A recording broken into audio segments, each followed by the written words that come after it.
اگر یہ بت ہوتا مسلمانوں کا تو مسلمان جوتیوں سمیت اس کے اوپر چڑھتے ہیں۔ سال میں 2 دفعہ غلاف کعبہ چینج ہوتا ہے اور دونوں دفعہ سعودی حکومت کے جو کارندے ہیں اتنے بڑے بڑے بوٹ پہنے ہوئے اس کے اوپر چڑھتے ہیں، یہ اسے رسپیکٹ دے رہے ہوتے ہیں، جوتیوں سمیت اوپر چڑھے ہوتے ہیں، اور بالکل ٹھیک کرتے ہیں، جوتیوں سمیت ہی چڑھنا چاہیے، اور بالکل ٹھیک کرتے ہیں، جوتیوں سمیت ہی چڑھنا چاہیے، تاکہ لوگوں کو پتا چلے کہ یہ ہمارا معبود نہیں ہے اور نہ یہ ہمارے معبود کی کوئی اس حوالے سے نشانی ہے کہ ہم اس کے آگے جھکتے ہیں۔ معاذ اللہ ثم معاذ اللہ، کیا کہہ رہا ہے کہ کعبۃ اللہ کا 2 دفعہ غلاف چینج ہوتا ہے، اور جو سعودیہ کے کرندے ہیں وہ اتنے بڑے بوٹ لے کر جو ہے وہ کعبۃ اللہ کے اوپر چڑھ جاتے ہیں، اور چڑھنا بھی چاہیے جوتیوں کے ساتھ۔ معاذ اللہ ثم معاذ اللہ۔ یہ ہم آپ کو ویڈیو دکھا رہے ہیں جس کے اندر جو ہے وہ غلاف کعبہ کو چینج کرنے کا جو ہے سارا معاملہ دکھایا جا رہا ہے، اور یہ سعودیہ کا ہی چینل ہے اور یہ ان کا آفیشیل چینل ہے، اس کے اندر جو ہے یہ دکھایا جا رہا ہے۔ اب وہ دیکھیں، اور یہ ناظرین بغور جو ہے وہ دیکھیں کہ کہاں اتنے بڑے جوتے ہیں جو مرزا کے منہ پہ پڑنے والے ہیں اور اس کو نظر آ گئے ہیں۔ وہ دیکھیں، اب یہ دیکھیں جی، یہاں پر یہ سارے افراد کھڑے ہوئے ہیں کہ جو غلاف کعبہ کو اوپر اٹھا رہے ہیں۔ اب یہاں پر دیکھیں، یہ دیکھیں پاؤں آپ کو نظر آ رہے ہوں گے، یہ ان کے بالکل ننگے پاؤں ہیں، برہنہ پاؤں ہیں۔ اب آپ آگے بھی جو ہے نا وہ بالکل واضح، یہ دیکھیں کسی کے بھی پاؤں میں جوتی نہیں ہے، بالکل واضح جو ہے یہ نظر آ رہا ہے۔ اب یہ دیکھ لیا آپ نے ویڈیو، اس کے اندر کہیں آپ کو جوتے نظر آئے بڑے بڑے؟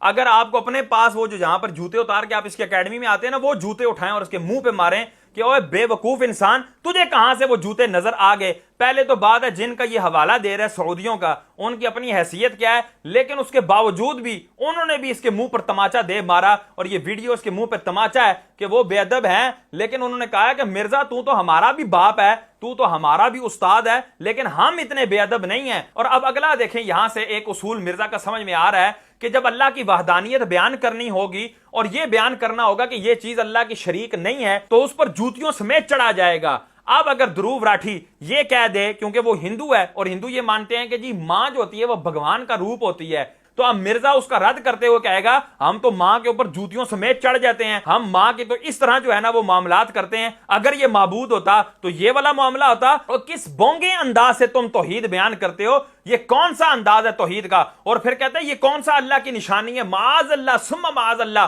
جس گھر کا، جس کعبۃ اللہ کا اللہ قرآن میں اتنے اہتمام سے ذکر فرما رہا ہے اور اس کے ارد گرد اپنی نشانیوں کا ذکر فرما رہا ہے، اور وہ خود بھی اللہ تعالیٰ کی نشانی ہے، اور جو نشانیوں کی تعظیم کرتا ہے، قرآن کہتا ہے کہ یہ دلوں کا تقوی ہے کہ اللہ تعالیٰ کی نشانیوں کی تعظیم کی جائے، اور مرزا کہتا ہے نہ ان پر بھی جوتیوں سمیت چڑھو تاکہ پتہ لگے یہ اللہ کے شریک نہیں ہے۔ حالانکہ اس کا سمپل سا یہ جواب بنتا تھا کہ او ہندوؤں، تم جو ہے وہ مورتیوں کو معبود سمجھ کر ان کو پوجتے ہو، ان کو عبادت کا لائق سمجھ کر پوجتے ہو۔ مسلمان کعبۃ اللہ کو پوجتا نہیں ہے، اس کی عبادت نہیں کرتا۔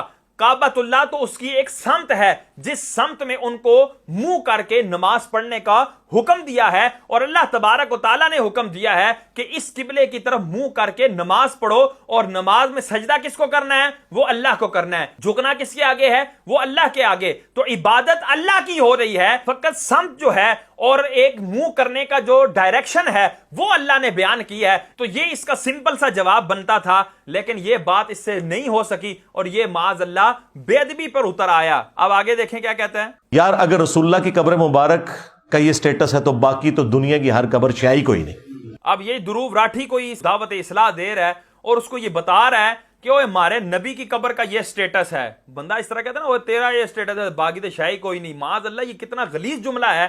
تو یہ اس کو بتا رہا ہے کہ ہمارے نبی کی قبر کا یہ سٹیٹس ہے، باقی تو قبریں شاہی کوئی نہیں، معاذ اللہ۔ اب اس میں حضرت آدم علیہ السلام کی قبر، حضرت ابراہیم علیہ السلام کی قبر، حضرت نوح علیہ السلام کی قبر، حضرت موسیٰ کلیم اللہ علیہ نبی علیہ السلام کی قبر، اور دیگر اجلہ انبیاء اور مرسلین کی قبریں آتی ہیں، جن کو معاذ اللہ یہ کہہ رہا ہے کہ یہ تو کوئی شے ہی نہیں ہے۔ یہ ہے اس کی بے ادبی کا انداز۔ اب آگے دیکھیں کیا کہتا ہے کہ ابراہیم علیہ السلام نے سارے بت توڑے اور اینڈ پہ کلہاڑا رکھ دیا بڑے بت کے کندھے پر اور توریہ کیا۔ جب انہوں نے پوچھا کہ ہاں بھائی یہ کس نے کیا ہے، تو لوگوں نے کہا کہ وہ ایک نوجوان لڑکا ہے، ایک چھوکرا جس کے بارے میں ہم نے سنا اسے ابراہیم کہا جاتا ہے، وہ یہ باتیں کرتا تھا۔ معاذ اللہ ثم معاذ اللہ۔ یہاں دیکھیں یہ دوبارہ سے نئے سرے سے حضرت ابراہیم خلیل اللہ علیہ نبی علیہ السلام کو چھوکرا کہہ رہا ہے، حالانکہ یہ ترجمہ کر چکا تھا نوجوان، وہ نوجوان جس کے بارے میں ہم سنتے تھے۔ اگر اتنا ہی ترجمہ کر لیتا تو یہ بھی کافی تھا، لیکن اس نے کہا نہ، جب تک میں بزرگوں کے حوالے سے ننگی اور گندی زبان استعمال نہ کر لوں